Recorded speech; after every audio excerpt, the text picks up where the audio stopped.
जय हिंद दोस्तों। स्वागत है आपका अपनी YouTube channel SBS study classes में। दोस्तों आज हम कक्षा 10 के लिए विज्ञान का पाठ 6 जैव प्रक्रम से बहुविकल्पीय प्रश्न का कुछ महत्वपूर्ण कलेक्शन लेकर के आए हैं जो परीक्षा की दृष्टि से काफी महत्वपूर्ण होगा। दोस्तों अगर आप हमारे चैनल पर नए हैं तो हमारे चैनल को सब्सक्राइब कर सकते हैं और वीडियो अच्छा लगता है तो वीडियो को लाइक और अपने दोस्तों के पास शेयर कर दीजिए। चलिए दोस्तों आज का ये वीडियो शुरू करते हैं। दोस्तों आज का एक पहला प्रश्न है, पत्तियों में गैसों का आदान प्रदान कहाँ होता है? पत्तियों में गैसों का आदान प्रदान कहाँ होता है? दोस्तों पत्तियों में गैसों का आदान प्रदान रंध्र द्वारा होता है। रंध्र द्वारा होता है। पत्तियों में छोटे छोटे छिद्र होते हैं, उन्हीं को रंध्र कहा जाता है। यहाँ से जो पेड़ पौधे होते हैं ये गैसों का आदान प्रदान करते हैं। इन्हीं छिद्रों द्वारा पेड़ पौधे गैसों का आदान प्रदान करते हैं। तो इसका सही ऑप्शन होगा ऑप्शन बी रंध्र। चलिए दोस्तों अगले प्रश्न पर चलते हैं। अगला प्रश्न है, रक्त में आयरन की कमी से होने वाला एक रोग है। रक्त में आयरन की कमी से होने वाला एक रोग है। दोस्तों रक्त में आयरन की कमी से एनीमिया नामक रोग होता है। एनीमिया। दोस्तों एनीमिया को हिंदी में रक्त अल्पता भी कहा जाता है। रक्त अल्पता। रक्त अल्पता कहा जाता है। तो आयरन की कमी से एनीमिया या रक्त अल्पता नामक रोग होता है। चलिए दोस्तों अगला प्रश्न है, कौन सी क्रिया सभी जीव के लिए अनिवार्य है? कौन सी क्रिया सभी जीव के लिए अनिवार्य है? दोस्तों श्वसन जो होता है ये सभी जीव के लिए अनिवार्य है। प्रकाश संश्लेषण जो होता है केवल पादप में होता है, वातकोत्सर्जन भी और चलन प्रक्रिया सभी प्रकार के जीवों में नहीं होता है, लेकिन जो श्वसन होता है ये सभी जीवों के लिए अति आवश्यक होता है। चलिए दोस्तों अगले प्रश्न पे चलते हैं। अगला प्रश्न है, पादप में जाइलम उत्तरदायी होता है। पादप में जाइलम जो होता है किस लिए उत्तरदायी होता है? दोस्तों जाइलम जो होता है एक प्रकार की उत्तक होती है जो पौधों में खनिज लवण और जल का वहन करती है। जो पेड़ पौधे होते हैं इनमें जाइलम नामक उत्तक पाए जाते हैं। ये उत्तक जमीन के अंदर से खनिज लवण और जल का वहन पूरे पेड़ पौधों में करते हैं। खनिज लवण और जल का वहन जाइलम करता है। तो इसका सही ऑप्शन होगा ऑप्शन ए जल का वहन। अगला प्रश्न है, रक्त इनमें किसकी उपस्थिति के कारण लाल दिखता है? दोस्तों जो रक्त होता है हीमोग्लोबिन के कारण लाल दिखता है। ये तो कॉमन सा क्वेश्चन है। रक्त जो होता है हीमोग्लोबिन के कारण लाल दिखता है। अगला प्रश्न है, प्रकृति में ऑक्सीजन का संतुलन कैसे बना रहता है? दोस्तों प्रकृति में ऑक्सीजन का संतुलन प्रकाश संश्लेषण प्रक्रिया द्वारा बना रहता है। चलिए दोस्तों अगले प्रश्न पे चलते हैं। अगला प्रश्न है, मनुष्य में सांस लेने और छोड़ने की क्रिया को क्या कहा जाता है? मनुष्य में सांस लेने और छोड़ने की क्रिया को क्या कहा जाता है? दोस्तों मनुष्य में सांस लेने और छोड़ने की क्रिया को श्वासोच्छ्वास कहा जाता है। श्वासोच्छ्वास कहा जाता है। तो इसका सही ऑप्शन होगा ऑप्शन बी श्वासोच्छ्वास। अगला प्रश्न है, प्रकाश संश्लेषण होता है। दोस्तों प्रकाश संश्लेषण जो होता है पौधों में होता है, ये जंतुओं में और कवकों में नहीं होता। कवकों में नहीं होता है, जंतुओं में भी नहीं होता है, हरे पौधों में होता है और परजीवियों में भी नहीं होता है। तो हरे पौधों में होता है। दोस्तों प्रकाश संश्लेषण की प्रक्रिया में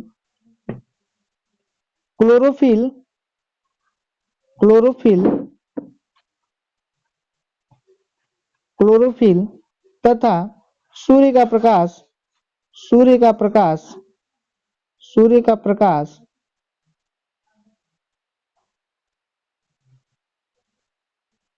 और कार्बन डाइऑक्साइड CO2 तथा जल, क्लोरोफिल, सूर्य का प्रकाश, कार्बन डाइऑक्साइड और जल ये सभी पदार्थ मिलकर के प्रकाश संश्लेषण की प्रक्रिया करते हैं जिनके दौरान ऑक्सीजन गैस तथा ऑक्सीजन गैस तथा जल और ग्लूकोज का निर्माण होता है। ग्लूकोज का निर्माण होता है। इस प्रक्रिया में जो ग्लूकोज होता है ये पौधों का भोजन के रूप में कार्य करता है। ये ग्लूकोज का उपयोग जो होता है पौधे अपने भोजन के रूप में करते हैं, परंतु जो ऑक्सीजन जो इसमें निकलता है ये ऑक्सीजन पत्तियों के द्वारा वायुमंडल में चली जाती है और जल भी पत्तियों के द्वारा वाष्पीकृत हो जाता है। तो जो प्रकाश संश्लेषण की प्रक्रिया होती है ये केवल पौधों में ही होना संभव है, क्योंकि केवल पौधों के ही पास क्लोरोफिल पाया जाता है। अन्यथा कोई भी जीव प्रकाश संश्लेषण की प्रक्रिया नहीं कर पाएगा जिसमें क्लोरोफिल न हो। अगला प्रश्न है, मैग्नीशियम पाया जाता है।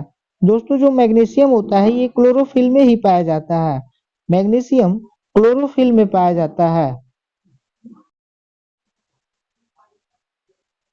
अगला प्रश्न है, प्रकाश संश्लेषण क्रिया में ऑक्सीजन बाहर निकलता है। प्रकाश संश्लेषण क्रिया में ऑक्सीजन बाहर निकलता है। दोस्तों प्रकाश संश्लेषण की क्रिया में ऑक्सीजन जल के द्वारा बाहर निकलता है, तो इसका ऑप्शन ए सही होगा, जल से। अगला प्रश्न है, किसके द्वारा अमीबा में भोजन अंतर्गहन होता है। अंतर्गहन होता है, इसका अर्थ ये है कि दोस्तों अमीबा में भोजन कैसे कैसे उसके अंदर जाता है। अंतर्गहन का मतलब अमीबा के अंदर भोजन कैसे पहुंचता है। तो दोस्तों अमीबा जो होता है इनमें कूटपाद के द्वारा भोजन अंतर्गहन होता है। दोस्तों ये कूटपाद क्या होता है, जैसे अगर मान लीजिए ये कोई अमीबा है, वैसे अमीबा का तो कोई निश्चित आकार नहीं होता है, लेकिन एक हाथ के पंजा के आकार को ही साधारणतः अमीबा का आकार माना जाता है। तो इसमें जो ऐसी स्ट्रक्चर दिख रही है, ये वाली स्ट्रक्चर जो दिख रही है, इसी स्ट्रक्चर को कूटपाद कहा जाता है। सबसे पहले जो भोजन होता है इसके बीच में रहता है और अमीबा उस भोजन को क्या करता है, अपने कूटपाद के द्वारा पूरी तरह से ढक लेता है, इसको घेर लेता है। तत्पश्चात धीरे धीरे ये भोज्य पदार्थ का जो कण है इसके अंदर आता है और पूरी तरह से इसे अमीबा क्या करता है, अंदर ग्रहण कर लेता है और इसका पाचन और उत्सर्जन करता है। तो इस प्रकार से अमीबा जो होता है किसी भी भोज्य पदार्थ को अंतर्ग्रहण करता है अपने कूटपाद के द्वारा। अगला प्रश्न है, मनुष्य के शरीर की सबसे बड़ी ग्रंथि है। दोस्तों मनुष्य के शरीर की सबसे बड़ी ग्रंथि जो होती है ये लीवर होती है। लीवर मनुष्य के शरीर की सबसे बड़ी ग्रंथि है। दोस्तों लीवर को हिंदी में यकृत कहा जाता है। यकृत, इसे यकृत कहा जाता है। दोस्तों अग्न्याशय जो होता है अमाशय के जस्ट नीचे पाया जाता है और इनमें से इंसुलिन नामक एंजाइम्स का निर्माण होता है जो साधारणतः शर्करा के पाचन में सहायता करता है। दोस्तों शर्करा के पाचन में ये सहायता करता है। अगर शरीर में किसी कारणवश इंसुलिन की कमी पड़ जाती है तो व्यक्ति को मधुमेह या डायबिटीज नामक बीमारी हो जाती है, जिसे सामान्यतः शुगर भी कहा जाता है। तो अग्न्याशय से इंसुलिन नामक एंजाइम्स बाहर निकलती है। ये अगला है अंडाशय। दोस्तों अंडाशय जो होता है मादा जनन ग्रंथि होती है, ये मादा में पाई जाती है, पुरुषों में नहीं पाई जाती है। अगला है एडिनल ग्रंथि। दोस्तों एडिनल ग्रंथि जो होती है ये वृक्क के ऊपर पाई जाती है। जो वृक्क होता है मनुष्य में एक जोड़ी जो होती है वृक्क पाई जाती है, जिसे किडनी कहा जाता है। इसके ऊपर एक ऐसी स्ट्रक्चर होती है, इसी को एडिनल ग्लैंड या अधिवृक्क कहा जाता है। हिंदी में अधिवृक्क कहा जाता है और अंग्रेजी में एडिनल ग्लैंड कहा जाता है। दोस्तों इसमें से एंजाइम्स निकलती है जो हृदय के धड़कन को नियंत्रित करती है। एडिनल जो ग्रंथि होती है इनमें से जो निकलती है एंजाइम्स वो हृदय की धड़कन को क्या करती है, नियंत्रित करती है। अगला प्रश्न है,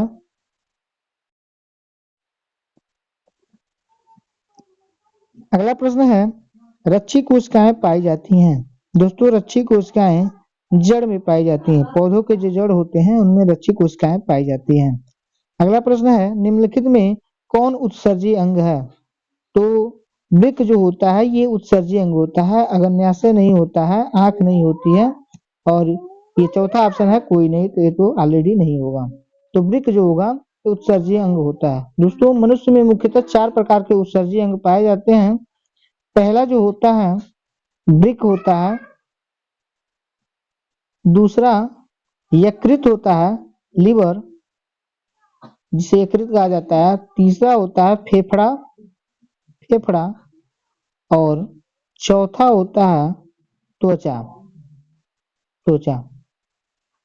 दोस्तों वृक्क, यकृत, फेफड़ा और त्वचा ये 4 उत्सर्जी अंग होते हैं मनुष्य के शरीर के। तो इन चारों को याद रखिएगा। अगले प्रश्न पे चलते हैं।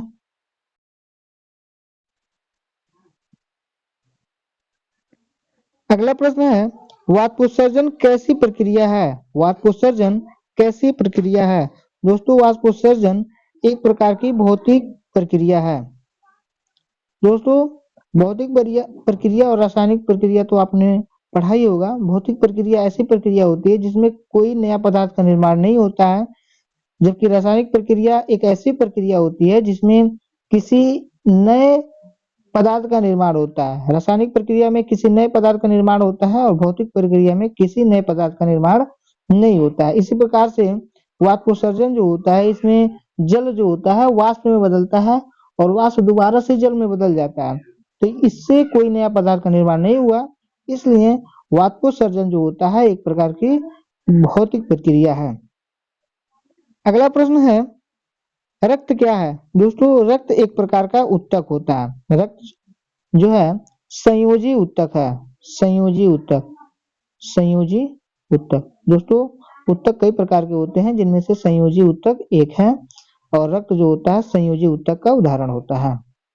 अगले प्रश्न पे चलते हैं। अगला प्रश्न है, शरीर में भोजन को पचना किस प्रकार की अवक्रिया है? शरीर में भोजन का पचना किस प्रकार की अवक्रिया है?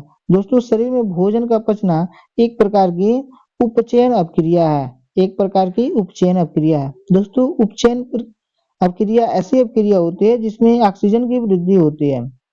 दोस्तों हमारे भोजन के पाचन में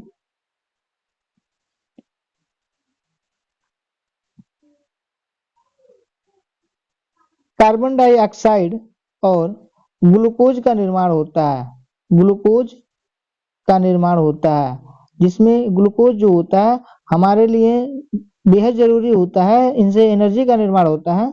और जो कार्बन डाइऑक्साइड होता है ये हमारे शरीर में एक अपशिष्ट पदार्थ होता है, इसे फेफड़ों द्वारा बाहर निकाल दिया जाता है। अगला प्रश्न है, कूटपाद किन में पाया जाता है? अभी दोस्तों कूटपाद के बारे में पढ़ाया गया है, आगे क्वेश्चन आया था। कूटपाद जो होता है अमीबा में पाया जाता है, तो इसका सही आंसर होगा ऑप्शन सी, अमीबा। अगला प्रश्न है,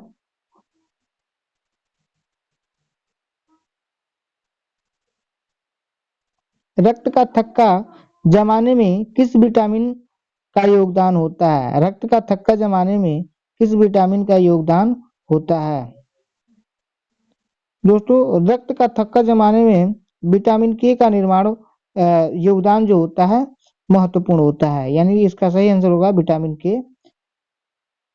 चलिए दोस्तों आज का वीडियो बस यहीं तक। वीडियो पसंद आया तो वीडियो को लाइक कर दीजिए, चैनल को सब्सक्राइब कर दीजिए।